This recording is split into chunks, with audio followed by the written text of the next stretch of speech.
A INSP-TV está recebendo o pesquisador da escola e presidente da Associação Brasileira de Saúde Mental, Paulo Amarante, para falar sobre o transtorno do déficit de atenção com hiperatividade, TDAH, e a recente portaria da Secretaria Municipal de Saúde de São Paulo, regulamentando o uso do metilfenidato no tratamento de crianças e adolescentes diagnosticadas com o problema.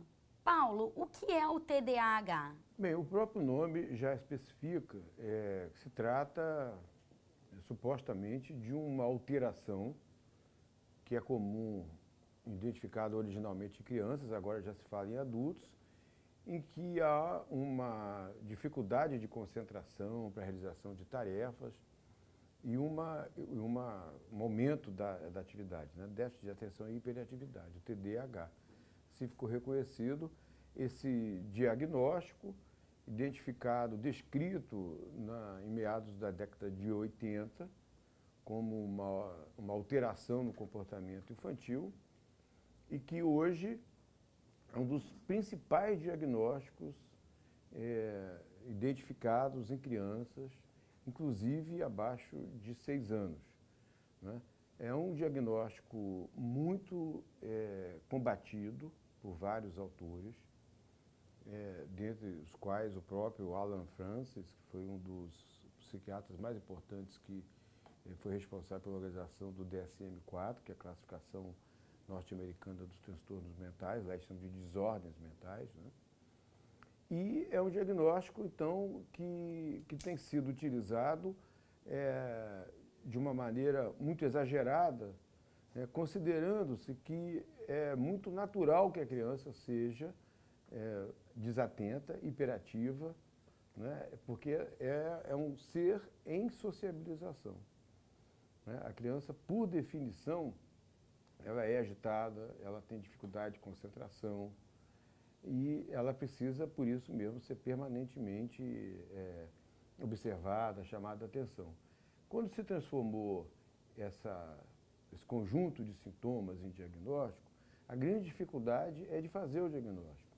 Então, se você pegar os critérios, os quesitos necessários para identificar, são coisas que você vê em toda criança, que você vê em qualquer adulto. Tem dificuldade de ficar muito tempo concentrado numa atividade, ficar numa sala de aula, prestar atenção na professora. Você vai encontrar praticamente tudo aquilo que é comum, natural em todas as crianças. Daí que é um conceito hoje muito combatido e que está sendo regulamentado um pouco mais rigorosamente do que antes.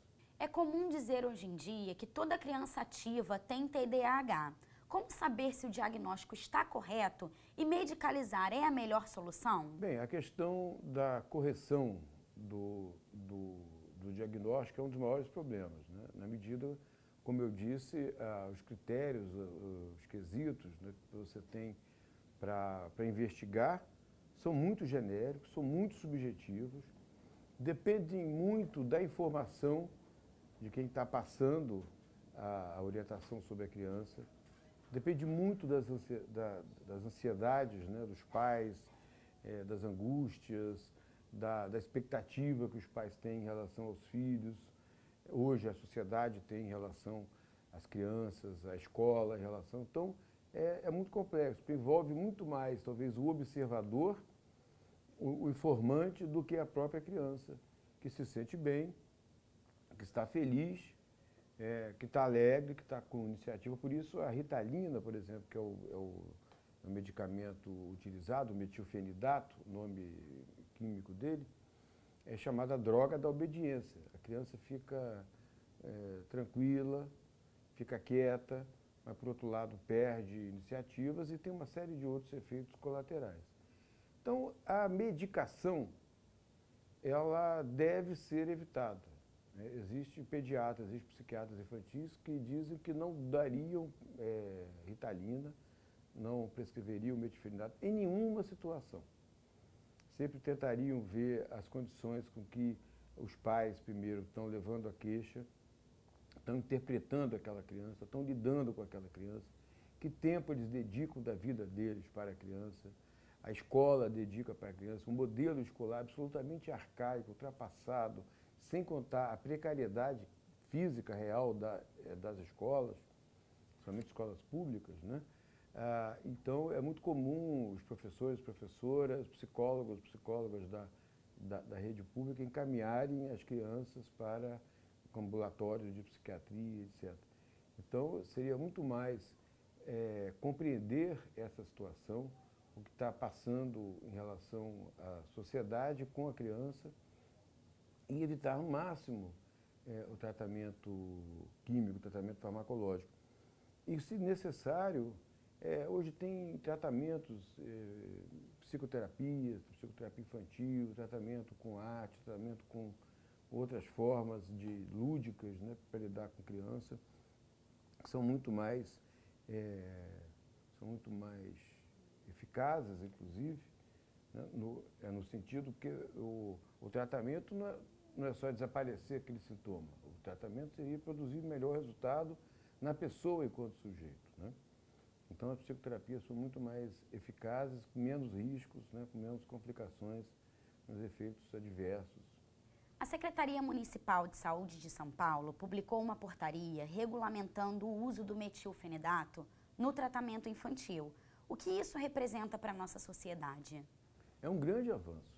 É uma expectativa que nós, profissionais da área de saúde pública, temos em relação ao poder público, de tomar alguma medida para regulamentar. Porque nós sabemos, primeiro, que o grande crescimento, hoje o Brasil consome em torno de 2 milhões de caixas de Ritalina por ano. É o segundo país a prescrever Ritalina, metilfenidato para crianças no mundo, só perdendo para os Estados Unidos, que não é exemplo nenhum para a gente como bom exemplo, né? Os Estados Unidos hoje têm um processo de medicalização da sociedade muito grande, uma desregulamentação da vigilância sanitária muito grande, um domínio do modelo de saúde por indústria, por empresas da área de saúde, indústria médica, equipamentos médicos, farmacológicos, etc. E a indústria farmacêutica investe milhões na propaganda, no financiamento de congressos, na formação de médicos, educação continuada, que, na verdade, eles não estão formando no sentido médico, estão formando no sentido de preparar prescritores, receitadores de medicamentos. Então, a indústria investe muito na propaganda, investe, inclusive, hoje nós temos informações seguras, por exemplo, a Marcia Angel, que é uma autora importante, que pesquisa essa área, demonstra como muitos ensaios, muitos artigos científicos são fraudados, né? Antes nós tínhamos alguma suspeita, hoje nós temos informações seguras de que há artigos elaborados pela indústria farmacêutica, assinados por médicos, que recebem grandes quantias para assinar esses artigos, e eles formam a opinião médica a partir de congressos, de revistas, de financiamento direto, de brindes, de prêmios, etc, etc. Então, é necessário que haja alguma forma de resistência a esse processo de medicalização, de mercantilização da saúde e da doença. Então, é importante que uma expectativa é que seja a sociedade civil. Existem várias sociedades de psiquiatrizados, várias sociedades de usuários no Brasil e no mundo, ONGs, que lutam, mas com poder muito frágil em relação ao forte poder financeiro que tem a indústria farmacêutica. O outro agente importante é o Estado. Então, a medida de São Paulo, da Prefeitura de São Paulo, que é uma grande capital